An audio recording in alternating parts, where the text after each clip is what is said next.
I'm seeing things so differently. I'm learning that I'm not where I want to be, but trust me, I'm on my way. On my way. And I don't stop, don't stop, don't stop. I'm driving through the night, the tank on empty. And I don't stop, don't stop, don't stop. I don't know where I'm going, but this road will take me. Staring at the stars like I'm miles ahead. I see the fire burning, but I'm not there yet. And I don't stop, don't stop, don't stop. Nothing's gonna get in my way. Ever since I was in kindergarten, I always wanted to play a sport in college. It was my dream. First it was soccer, then it was swimming, and then I found a new love for the sport called water polo.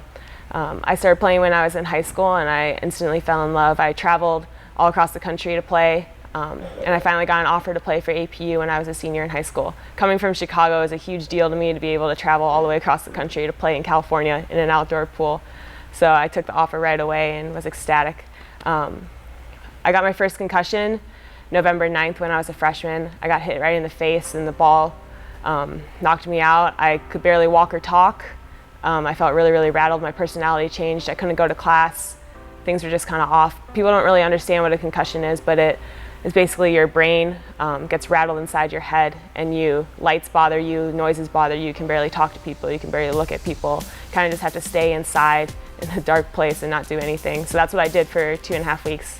I returned to the sport, kept on practicing hard, played throughout the season, and I got my second concussion when I was freshman again in March, a few months later. I got an elbow to the side of the head during practice, and the athletic director and an athletic trainer pulled me aside, and they were like, hey, this has been a lot of trauma to your brain. If another one happens within the year time frame, we're gonna have to pull you out of water polo. It's just the NCAA rules. 3 concussions within 1 year, that's a lot for your brain, and you need to prioritize school. And so I was like, okay, it's not gonna happen again. I won't let it happen again. I kept on training really, really hard all throughout the summer. I got faster, I got stronger. I started to learn the game even better, and I was really, really confident going into the season. On November 8th, there were 5 minutes left to practice. It was the day before the year deadline. And I went up to block a ball that was going into the goal.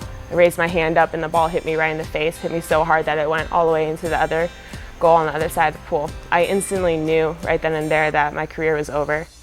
A lot of things about that following weekend are pretty foggy, but I remember lying on the floor wanting to call for help, and I couldn't move my body. I couldn't form the words to say, someone come help me, and it was one of the scariest moments of my life to feel totally helpless.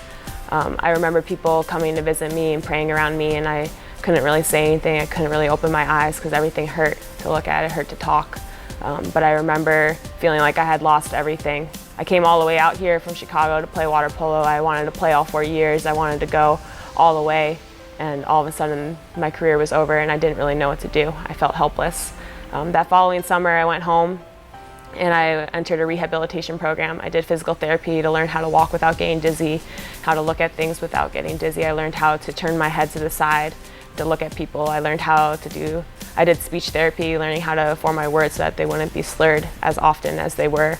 I did vestibular therapy, again, to work on the dizziness and how to center myself and get rid of the headaches.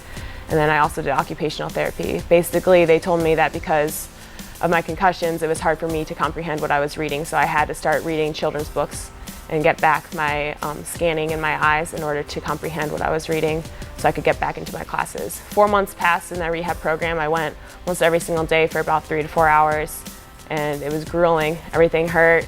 I just didn't want to be there anymore. At the end of the 4 months, they told me that I needed to stay for at least a year and that I probably would not graduate on time, that I couldn't go back to school yet, and that I would never be active again. That was 2 years ago. I told them that I was going to be fine, and I left on my own choice, and I went back to school, and I tried my best to become active again. I started running half marathons, anything I could to get back out there, but everything still hurt really bad. I went to South Africa to study abroad, and that's when I got introduced to CrossFit. One of my friends told me about CrossFit and how it was all these body movements, lifting weights, doing gymnastics and running, and I was intrigued. And so when I got back home after studying abroad, I went to my local CrossFit gym and I said, hey, I want to sign up. So a year ago I started CrossFit, and I've been in love with it ever since. My goal is to eventually one day maybe go to regionals, and that's what I'm working hard for.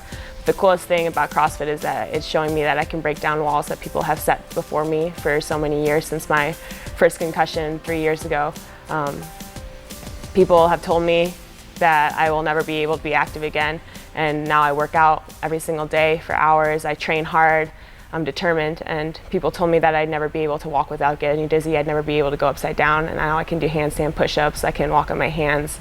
It's really cool to see how God restores things. I know a lot of people that have had things taken away. I know people that have gotten things taken away that are bigger than just a sport. For me, it was hard to have the ability to be an honor student and the ability to be a student athlete at the same time taken away, because I felt like my identity was lost. But I think that at the end of the day, you have to remember that your identity is rooted in Christ. And even though I'm doing CrossFit, I know that CrossFit can easily be taken away just as easily as water polo was also taken away. But through it all, my identity is rooted in Christ, and everything that I do is a story about his redemption and how he's taken me from literally rock bottom and helped me get to this point. And I'm not done yet. I'm going to keep on working hard, and I'm going to keep on remembering that each step forward is a really big step in the right direction, and that it's all because of him that I'm here.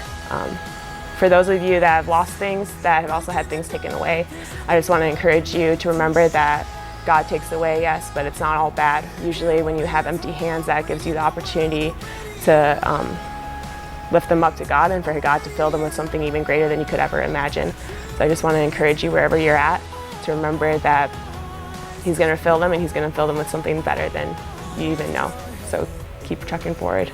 See the dreams you lost, they have found you, and the heart that once was beating.